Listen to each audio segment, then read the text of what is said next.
Allez, on reprend.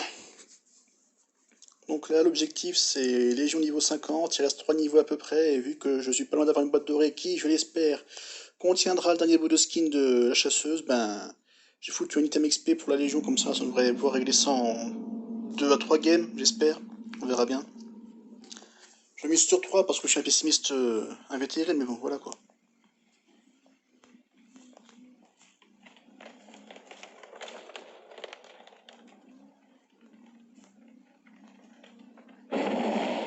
Tout au bout, bien sûr. L'avantage, c'est que là, c'est la map à double partie. Donc, du coup, si je gère bien, ça devrait aller.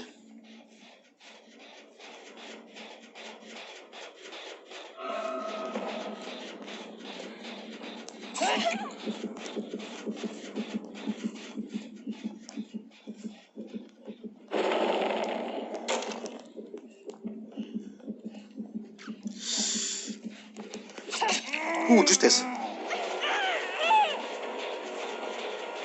Allez, un coup de dent.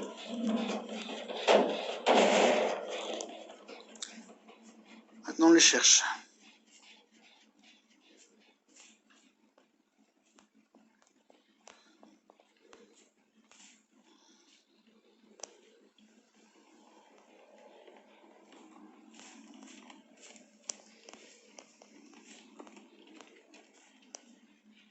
Si, il y a quelqu'un à ce qu'ils ont eu.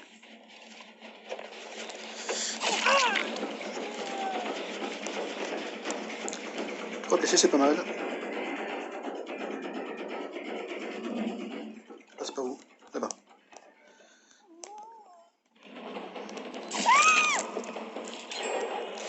Ok.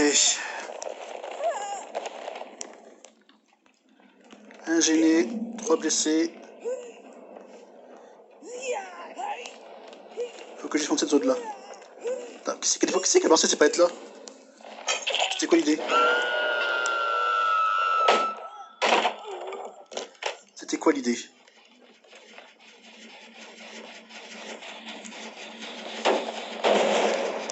Naturellement, ça se soigne.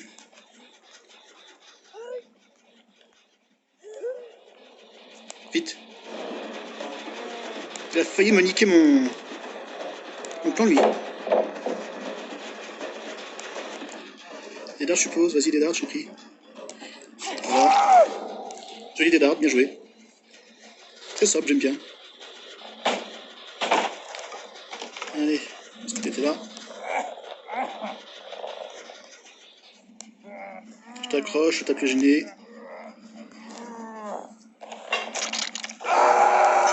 Quelqu'un qui arrive, très bien.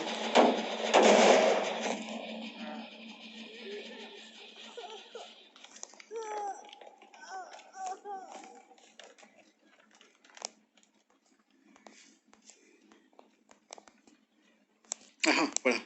Vu.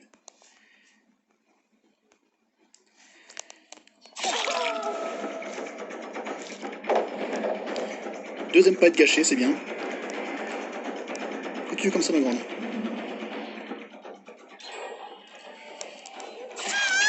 Ok, là-bas, très bien, bon à savoir. Le crochet le plus proche est là. Bah ouais, bah tu me diras comme ça, moi, ça m'étonne que je contrôle, quoi. C'est parfait.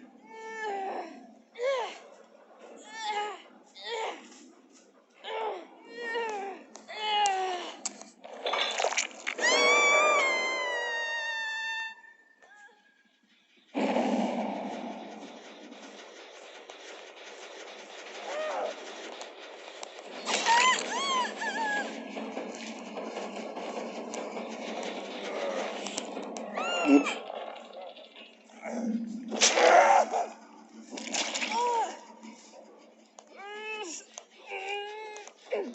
Ah, le contrôle total de la map, quoi, c'est génial. L'autre, elle est où? Elle est là. Le contrôle total de la map.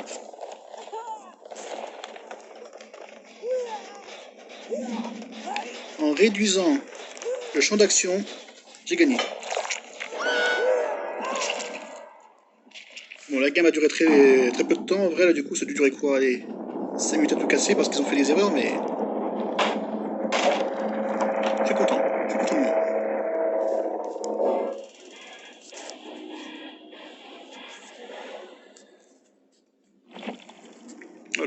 effectivement, ça durait très peu de temps là. J'ai pas dû faire beaucoup d'XP. Heureusement, j'ai foutu un item pour avoir 50% en plus.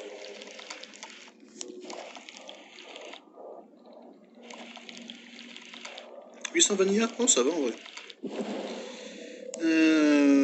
Aucune perque intéressante parmi les deux, mais bon, voilà. De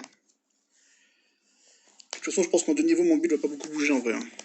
Allez, est-ce que j'ai enfin le dernier bout de skin? Est-ce que ça a libération? Et c'est la libération, mesdames et messieurs. Je prends les photos pour le omelette.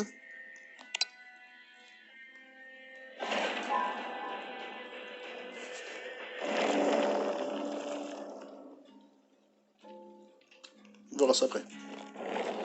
On verra ça après. Et là, je veux voir le skin entier, s'il vous plaît. Bon. Voilà. Et donc, du coup, j'ai plus qu'à chercher les gammes en tant que... Enfin, les coffres côté survivant. Et ça, c'est beau. Dans sa tête, elle était toujours une enfant. Elle enfila ses plus beaux atours pour présider un banquet auquel seuls ses amis imaginaires participeraient. Putain, c'est triste en vrai. C'est triste.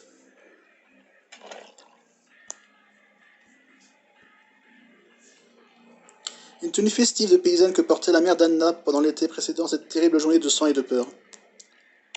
Ok. Ok. Est-ce que c'est un rapport avec son lore? Tu vois? Dès qu'Anna a été capable de marcher, sa mère a commencé à lui apprendre comment survivre à une vie dure et solitaire dans les bois du Nord. Habiter dans une zone aussi reculée et dangereuse demandait du talent et de la résistance. Quand le soleil n'était plus assez haut pour des activités productives, elles se réfugiaient dans leur maison, une vieille maison en bois robuste, construite pour résister aux hivers les plus rudes. Près de la chaleur de l'âtre, Anne se reposait entre les bras de sa mère, entourée de quelques jouets en bois et de masques que cette dernière avait fabriqués pour elle. S'endormant au son d'histoires et de berceuses, elle faisait de doux rêves, ignorante des événements qui allaient bientôt tout changer. Anna et sa mère traquaient un grand élan dans les bois. Elles savaient la proie dangereuse, mais l'hiver avait été particulièrement rigoureux, et il ne leur restait presque plus de nourriture. Le spectre de la famine les effrayait plus que n'importe quelle créature de la forêt. Sans prévenir, l'élan se dressa sur ses pattes arrière, meugla et chargea Anna. Elle était paralysée de peur, et le monde entier semblait trembler sous les sabots tonnants de l'immense bête. L'élan était assez près pour qu'Anna voie la furie meurtrière dans ses yeux, quand sa mère se jeta en travers de son chemin, la hache à la main. Un cri à glacer le sang s'échappa de ses lèvres alors que l'élan l'empalait sur ses poids et la soulevait en l'air. De toutes ses forces, elle abattit la hache sur sa tête, encore et encore, alors qu'il tentait de se débarrasser d'elle. Avec un craquement écœurant, les bois se brisèrent et la mère d'Anna fut libérée. La bête s'écroula. Anna était trop petite pour déplacer le corps brisé de sa mère. Elle s'assit donc près d'elle, dans la clairière où elle était tombée. Pour la distraire des cris de l'élan à l'agonie, la mère d'Anna la prit contre elle et lui murmura sa berceuse préférée. Elles restèrent ainsi, l'immobilité et le froid gagnant la chasseuse et l'élan, jusqu'à ce qu'Anna soit seule dans la forêt silencieuse. Elle finit par se lever et entama le long trajet du retour vers la maison.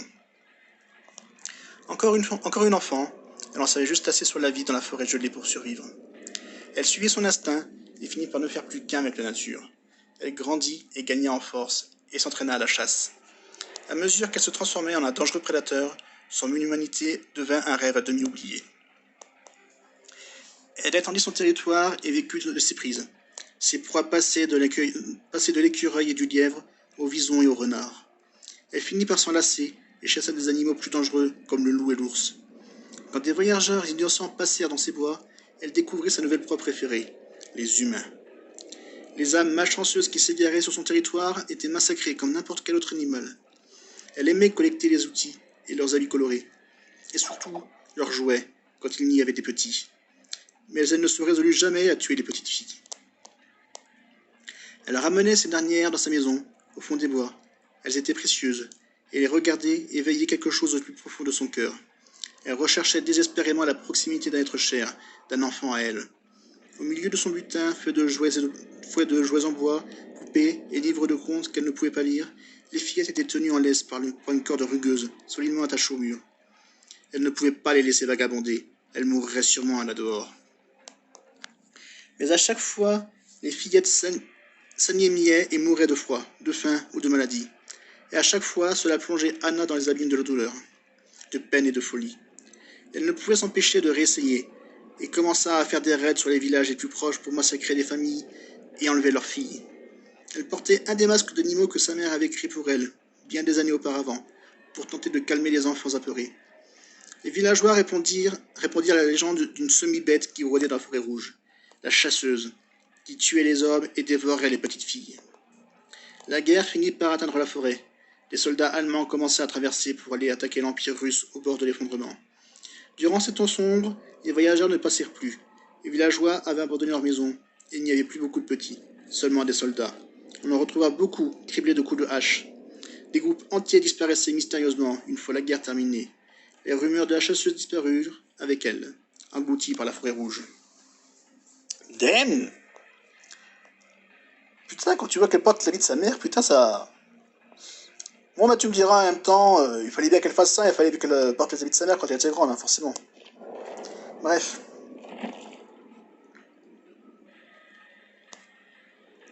Bon bah voilà, ça a rallongé la vidéo, mais j'étais curieux par rapport à son lore. Maintenant je sais, voilà.